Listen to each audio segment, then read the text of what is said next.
bersama saya Tan Somadina dan saya Dr. Vito Damai. Kali ini kita kembali membahas mengenai informasi kesehatan yang paling bermanfaat bagi saya, bagi Intan, dokter, bagi media jurnalis dan pejuang-pejuang di luar rumah. Apa saja yang harus kita bawa untuk mempertahankan diri kita dari virus corona? Nah, kita akan bahas saat lagi ini bersama Dr. Muhtarudin, spesialis okupasi. Okupasi ini adalah ilmu kedokteran yang membahas mengenai bagaimana menjaga kesehatan di lingkungan tempat bekerja. Nah, silakan dokter. Selamat siang dokter. Selamat siang, Mbak dokter, sebenarnya nih salah satu yang perlu banget untuk dipersiapkan kalau kita harus keluar rumah terpaksa. Kayak misalnya saya, dokter Vito dan juga dokter-dokter lainnya, pastinya kan memang harus keluar rumah nih, nggak bisa stay at home. Yang pertama, ini adalah masker. Betul. Masker. Betul ya? Betul. Masker adalah salah satu alat pelindung diri yang wajib digunakan saat harus keluar rumah. Ini fakta atau mitos, dok? Fakta. Fakta. Kenapa, dok? Karena apa? Dengan penggunaan alat pelindung diri, dengan penggunaan masker, kita paling tidak akan menghambat kalau penularan penyakit itu disebabkan oleh droplet. Seperti halnya yang terjadi terkait dengan COVID-19. Nah, dokter, ini terkait penggunaan masker nih. Sekarang ada masker kain dan masker bedah. Masker bedah dipakai oleh medis. Nah, bagaimana dengan penggunaan masker kain? Apakah itu cukup aman digunakan? Ya, sekalipun memang dalam berbagai studi masker kain itu relatif kurang efektif seperti yang standar, mestinya pakai masker N95, tetapi tentu akan mengurangi kemungkinan penularan tersebut. Tetapi yang lebih penting juga harus dibarengi dengan jaga jarak. Physical distancing merupakan syarat. Oke, nah ini artinya berarti walaupun sekarang dihimbau untuk mengenakan masker, jangan melupakan juga physical distancing, jangan lupa juga untuk stay at home gitu ya. Betul, dan juga persis. cuci tangan pastinya. Nah, ada lagi nih dok, fakta dan mitos yang perlu dijawab nih dok. Ini menggunakan sarung tangan plastik atau karet untuk menyentuh benda saat di luar rumah, ini efektif untuk menjauhkan atau meminimalisir terpapar virus corona. Ini fakta atau mitos? Tidak juga sebagai fakta, tetapi juga tidak sebagai mitos. Karena apa? Sangat tergantung dengan compliance penggunaannya. Ketika tidak nyaman dilepas, maka akan sia-sia. Sebenarnya cara praktis, saya tadi sempat tunjukkan misalnya, ini pulpen isi alkohol, ketika mencet, ini kita tidak perlu menyentuh tombol tadi, tapi kemudian sekaligus tombol yang harusnya disentuh juga tersanitasi, terdisinfektan oleh alat yang sederhana tadi, itu jauh lebih mudah dan sederhana. Boleh tunjukkan dokter. Boleh diambil gambarnya. Boleh Ini bolpen. Itu apa dokter? Isinya alkohol ini coba. Itu Saya pulpen pulpen bekas. Oke. Ya, tapi isinya ini alkohol. Oh, Coba jadi dibuka, kita dok. bisa Coba bikin. dibuka, dokter. Ya, kemudian ada lubang yang biasanya untuk tempat tinta, itulah tempat keluar, dan kita gunakan untuk misalnya menekan tombol lift misalnya, atau menggunakan sentuhan yang banyak digunakan oleh publik, dan kemudian kita bisa tutup kembali relatif aman dan mudah. Ya. Baik, hati-hati, besok Itu nanti salah satu contoh. bolpen bekas akan habis dijual nanti ya di pasaran. Contoh bisa tidak harus dengan itu salah satu saja. Mulai Jangan sekarang saya akan dimanfaatin. beli deh bolpen bekas, besok saya jualin. Buat saya aja. Oke, baik dokter, ini bagus sekali tipsnya ya. Nah, berikutnya ini fakta atau mitos. Yang berikutnya, tisu atau sapu tangan ini harus selalu dibawa.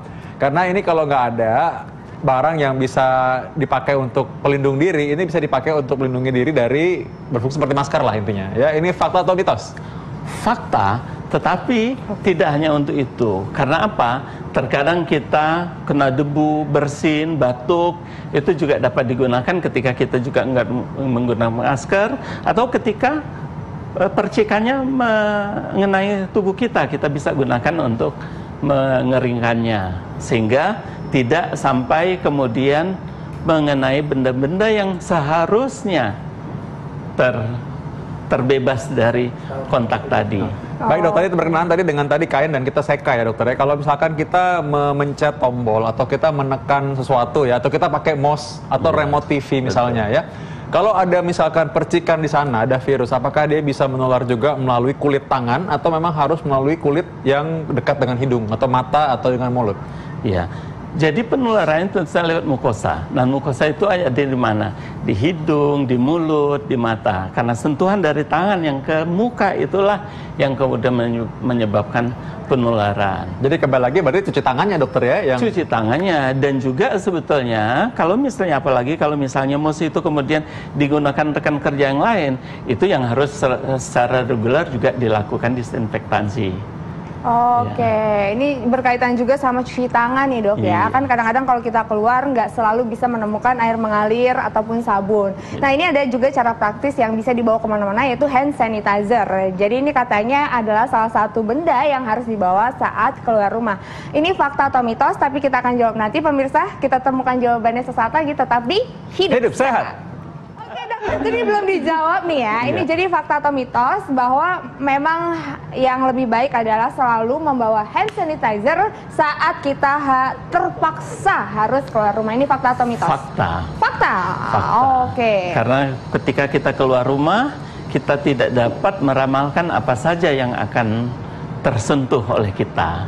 Dan itu benda-benda yang praktis juga disentuh oleh orang lain, itu berpotensi untuk merupakan sumber dari penularan.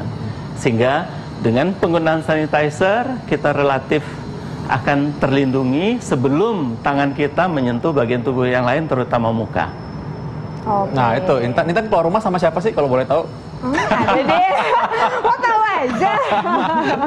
Ya intinya memang kalau keluar rumah, kalau bisa cari tempat cuci tangan air mengalir, airan sabun. Tapi kalau nggak bisa ya hand sanitizer. Karena memang faktanya sulit kita menemukan tempat yang air mengalir kadang-kadang. Tadi aja susah carinya ya. Oke, baik, ini ada berikutnya ya. Fakta atau mitos ya. Atau segera berganti pakaian dan mandi apabila kita sudah sampai di rumah. Jadi jangan langsung enak gitu ya. Oke, kita segera mandi keramas sebelum kita memeluk istri dan juga memeluk anak. Oh ini kesan pribadi. Sebentar. Ini nggak bisa. Ini menyinggung perasaan buat yang belum punya suami, belum punya anak.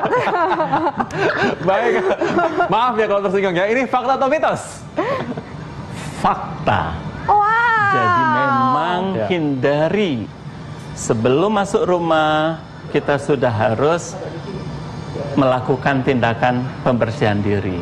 Segera ke kamar mandi, pakaian tidak dibawa masuk ke dalam lagi, dan segera disingkirkan. Barulah kemudian ketika akan bersalaman atau bersentuhan. Jadi jangan bersalaman pun dihindari dulu, kontak dihindari dulu.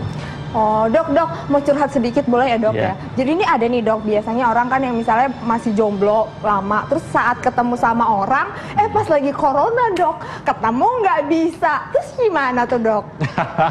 Loh, ini. Kok nggak curhat ya? Jadi pertanyaannya apa ya? Sebel dok, terus lagi curhat dikit gitu dok. Sekarang kan ada corona aplikasi. Ini menjauhkan kita. Ada gitu. Aplikasi Intan, jadi bisa ketemu jarak jauh dulu ya.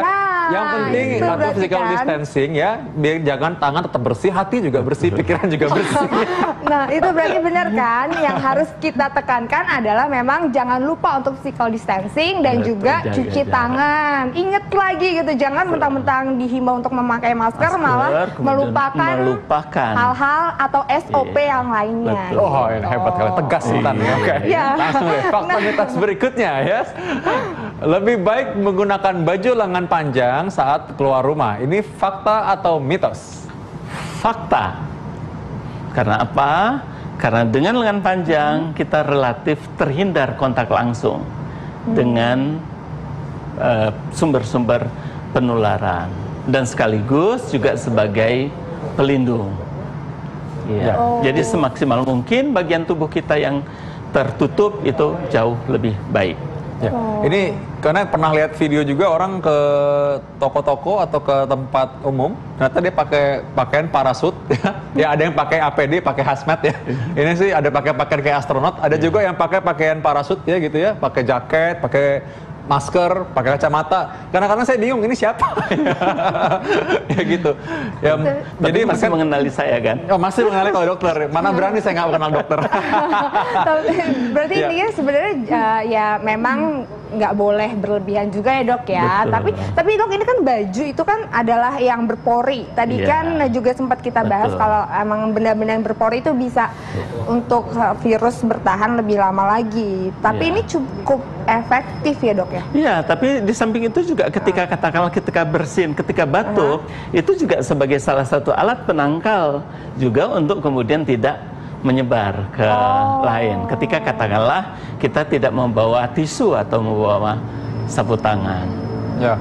Itulah sebabnya tadi ketika kita pulang baju tersebut harus segera cuci ya. Tadi udah bekas habis nutup tadi. Iya, betul. Tapi dok, kalau dari baju, misalnya baju saya kena ada virusnya nih, terus misalnya nggak sengaja nempel papasan, itu tabrakan lah ya. Aduh, itu berarti saya nggak pinter ya, nggak physical distancing ya. Ini kan seandainya dok, ini seandainya nggak sengaja, tanpa sengaja dok. Ini bisa virusnya itu berpindah nggak dok dari pakaian? Bisa dok, bisa, karena droplet tadi kan droplet itu bentuknya adalah butiran-butiran dalam bentuk butiran cair yang kemudian ketika bersentuhan bisa aja berpindah. Apalagi bersentuhan pada jarak katakanlah kurang dari 1 meter itu saja risiko untuk kemudian terbawa oleh angin atau apa sehingga berpindah. Jadi ini sebenarnya memang physical distancing ini adalah cara yang paling efektif selain untuk menangkal droplet yang secara langsung bertatapan, tapi juga dari benda-benda lainnya berarti ya dok ya. Nah dok, ini juga masih ada juga nih dok fakta dan mitos yang beredar. Jangan terlalu banyak menggunakan aksesoris saat keluar rumah. Ini fakta atau mitos? Fakta karena apa? Contoh, ketika kita menggunakan cincin, ketika kita cuci tangan pun, di balik cincin itu tidak dapat tercapai oleh sabun dan air radi, atau bahkan meninggalkan kotoran yang tersisa. Sehingga memang arloji, cincin, aksesoris lain, pada situasi seperti ini lebih baik ditinggalkan di rumah. Ya baik, ini penting sekali karena hal ini tidak sadar. Kadang-kadang kacamata pun kita lupa ya mungkin ya. Kacamata kita lupa, topi. Nah, ketika masuk rumah mungkin kita sudah mandi. Kacamata, handphone, cincin kita pegang-pegang lagi. Bolpen kadang-kadang arloji taruh di sebelah kamar belum dibersihkan. Nah, ketika sudah bersih, ternyata kita masih pegang-pegang ya. Berarti kan tetap aja kotor lagi. Jadi intinya sebenarnya dua yang basic yang selalu diulang-ulang adalah physical distancing dan cuci tangan. Juga membersihkan tadi barang-barang yang sudah biasa kita pegang ya dokter ya. Betul. Jadi memang semuanya jangan dilupakan ya untuk harus dibersihkan. Jadi kita harus lebih aware dan lebih teliti lagi. Terus tipsnya apa nih dok dari dokter supaya kalau kita terpaksa keluar rumah bisa tetap menjaga diri? Ya, pertama bawa masker, gunakan masker. Kemudian hindari kerumunan dan ketika harus ketemu orang lain jaga jarak. 2 meter akan relatif aman. Kemudian ketiga, etika batuk harus dijaga betul. Jangan sampai kita batuk sembarangan, tetapi gunakanlah siku bagian dalam untuk batuk, untuk menghindari kontak dari percikan-percikan batuk atau bersin kita.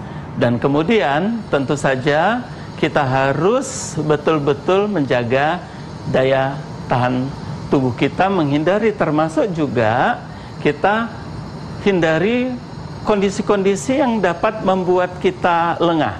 Apakah itu karena kita antusiasme kita terhadap sesuatu, atau karena katakanlah ada hubungan emosional kita yang kemudian membuat kita seperti yang dicontohkan tadi udah lama ketemu.